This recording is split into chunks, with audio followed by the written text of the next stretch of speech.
If the government raided your house and took your family away and the only thing they left you with was a pair of cleats with a note on it saying you have to make it to the NFL or you never see your family again, would you be able to do it?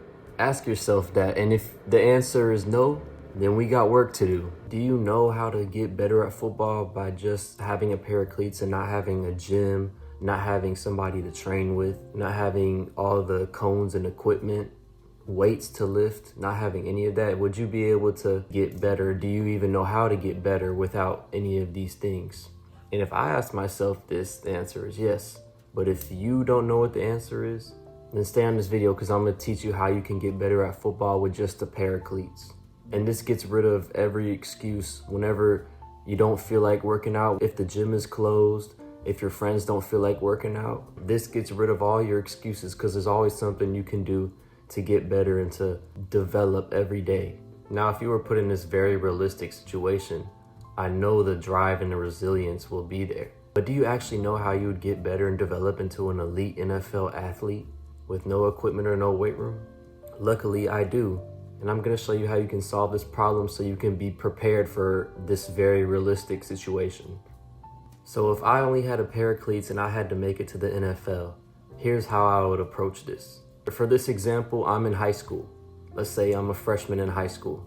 And realistically, all I have to do is get a scholarship, because whenever I get a scholarship, that's when I have teammates to work out with. I have personal trainers. I have a weight room that I can access whenever I want, or I can lift with my team, and I can practice more and meet more people that like playing football with me. So I'm in my freshman year of high school. All I got to do is get a Division I scholarship. We want a D1 scholarship. We're not trying to go D2, D3, even though those can still solve this problem of us getting more access to more things we could do to get better. But we want to go D1.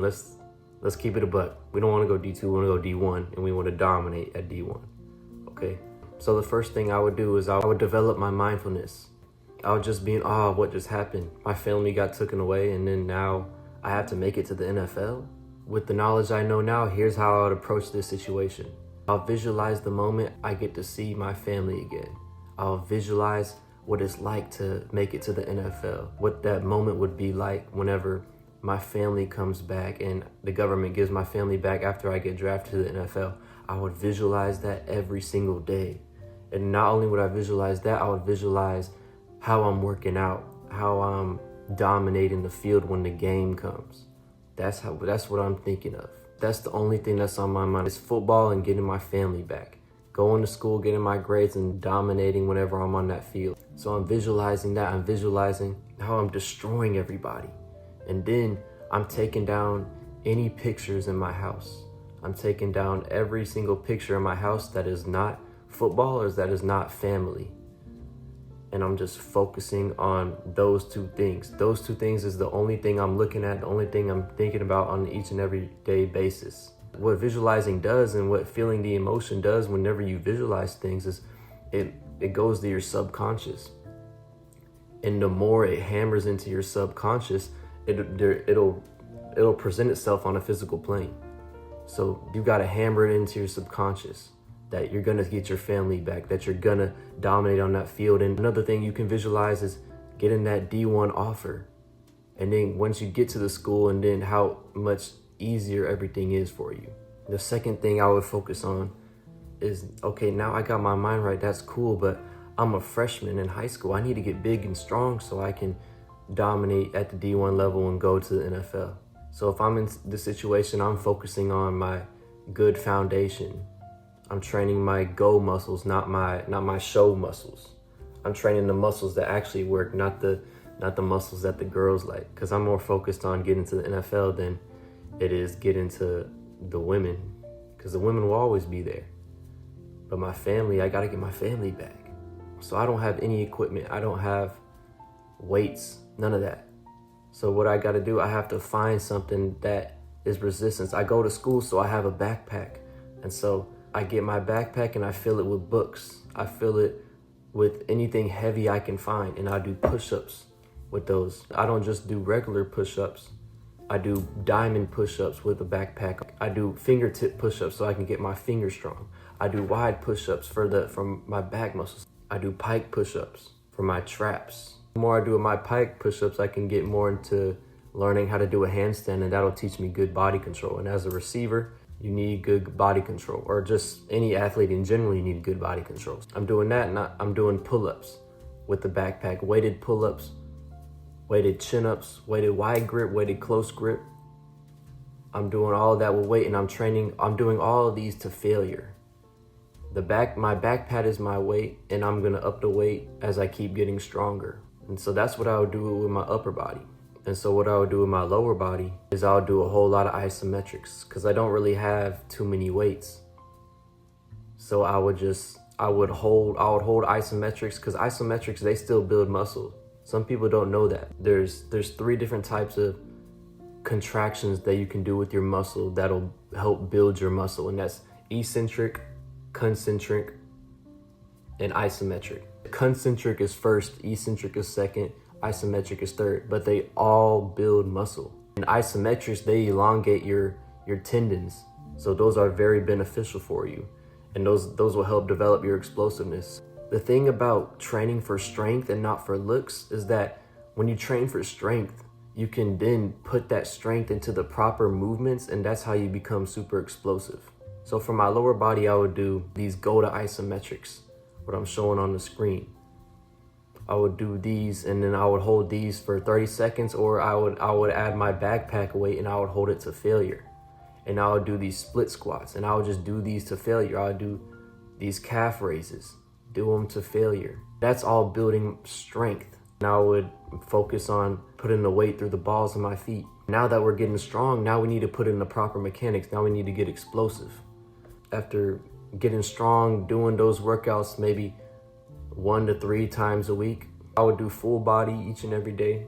I would start those workouts with just some isometrics to kind of warm my body up, and then I would get on the ground and crawl, get my movement patterns right, and then I would hop straight into those things and push everything to failure.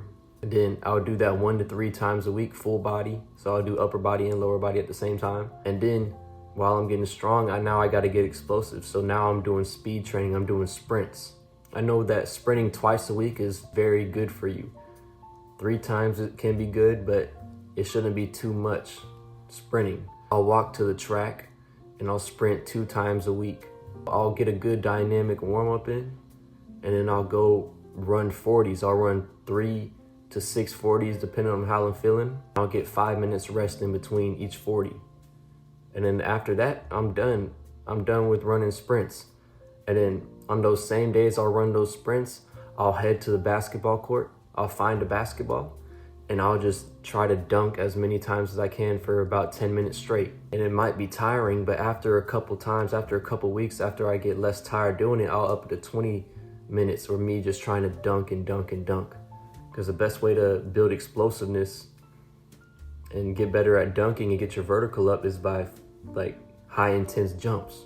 But you can't do it every day. Maybe 2 to 3 times a week. Same with sprinting, 2 to 3 times a week for sprinting, 2 to 3 times a week for jumping. I'm doing these just my body weight. I might do a couple sprints with my backpack on me, but I know that I'd rather be pulling a sled when running or pushing a sled, not having a backpack on me, because the sleds aren't attached to me, and those are better for me than having like a weight connected to me, if that makes sense. I'm more comfortable of running with the sled than I am with a backpack with weight on me. That's just me. We want to master doing these with no resistance, just our body, so we can really get used to how we run and we can develop that body control. And so that's what I would do to develop my athleticism. And another thing I would do that I didn't mention was I would do jump ropes. I could do low intensity plyos 5 minutes a day, every day except for your rest days. I would do about 5 minutes of just regular jumps, these staggered jumps, these 1 foot jumps, side to side, these skater jumps. I would do 5 minutes of those and just alternate between those throughout the week, 5 minutes a day, just so I could develop those good stiff ankles. And now that I'm getting strong, now that I'm getting athletic, so I can make it to the NFL. Doing all that is good, but what's the point of being strong and being athletic if you're not good at football. You're not gonna make it to the NFL like that. So now we need to master our technique. I'm a freshman in high school and I'm a receiver. So every NFL game that comes on in my TV, or at any time I can walk to a restaurant or anything to watch a football game, I'm watching that game and I'm watching the best receivers on that team and I'm watching the exact movements they do. And I'm literally, as I'm watching the TV, I'm literally doing the moves in front. I'm literally doing the moves in front of the TV. What I see them do, I'm literally practicing that so I can get it kind of memorized. And then next time I hit the field to work on my technique, I know what I'm doing. And so I'm watching every NFL game. I'm watching as much film as I can to master my technique. And I'm mimicking everything I can possibly do and I'm practicing it. Not only that, I'm practicing this as much as I can. So I'm hitting the field and I'm practicing my releases and my routes and getting out of my breaks around 2 to 3 times a week, because I gotta build this skill, maybe even 4 times a week, depending on if I'm in season or if I'm out of season. That's what I'm doing. And I'm separating my days up into release days, into top of the route days, and the full route days, maybe some pickup games as well. Say I'm walking to school and I find some people playing football. I'm gonna go with my backpack and just my pair of cleats and I'm gonna go hop in and play with them, because going against people I know is the best thing I can do.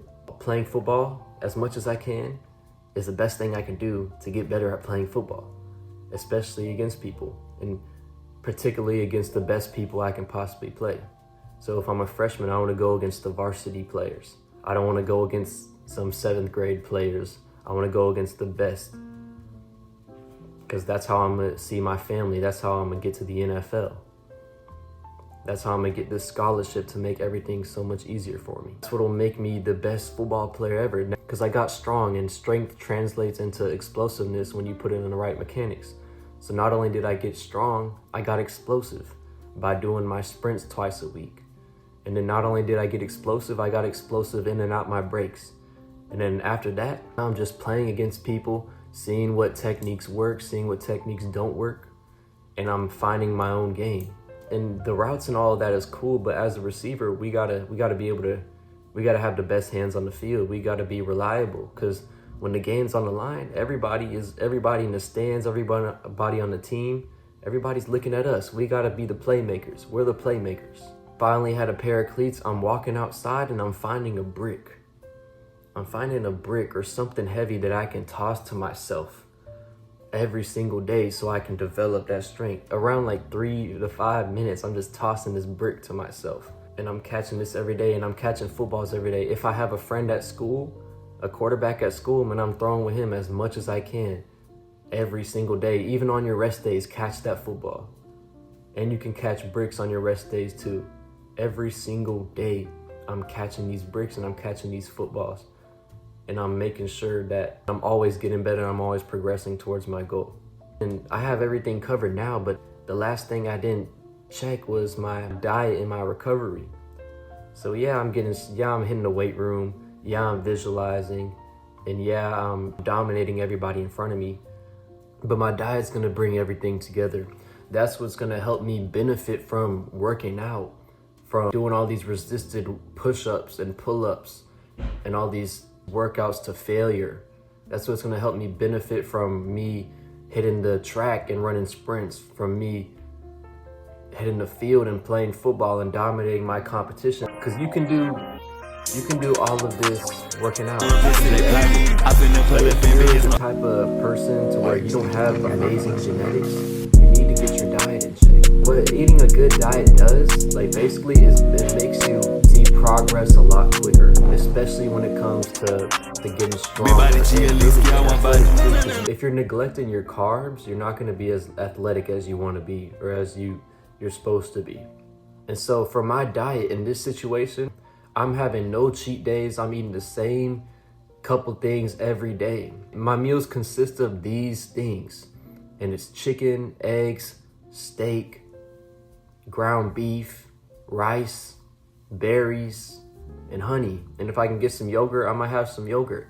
But that's basically what I'm eating throughout this whole time. I'm trying to get a scholarship so I can go D1 and so I can go to the NFL.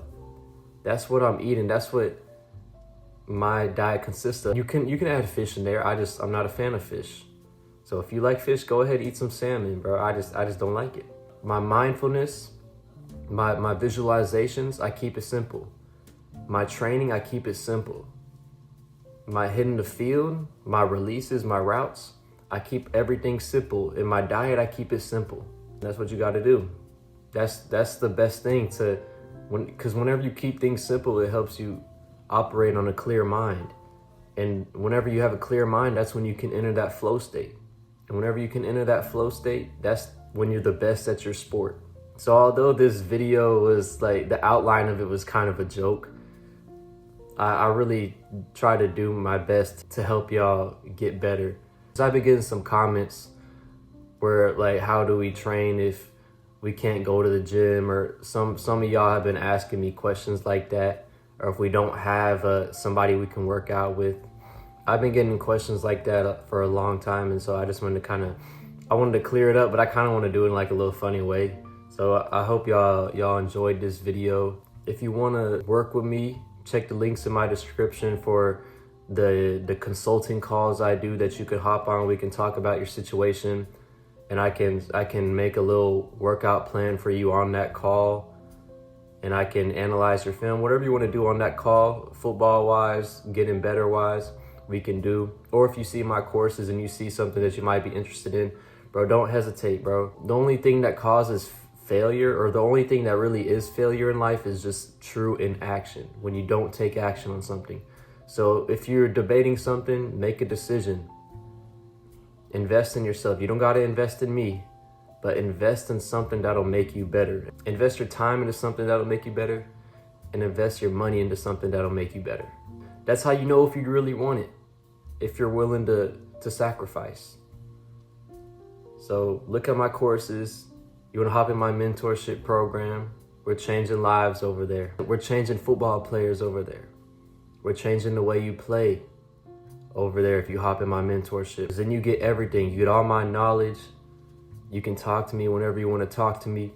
You can ask any type of questions, and you'll have me whenever you want. And I'll make your workouts for you. I'll analyze your film, all of that. Hop in that mentorship program if you want somebody to, if you want to be around somebody that wants you to succeed and that wants to help you succeed. And sometimes that can be hard to find in our everyday life. And so that's why I'm here to provide y'all with all this information and how you can apply this information. Leave me some comments down below if y'all like this video, like this type of style video, or if you want me to touch on anything else in regards to getting better at football. Y'all let me know. This was kind of a video on how you can get better by yourself, but if you want to learn more on how you can get better by training by yourself, watch this video right here.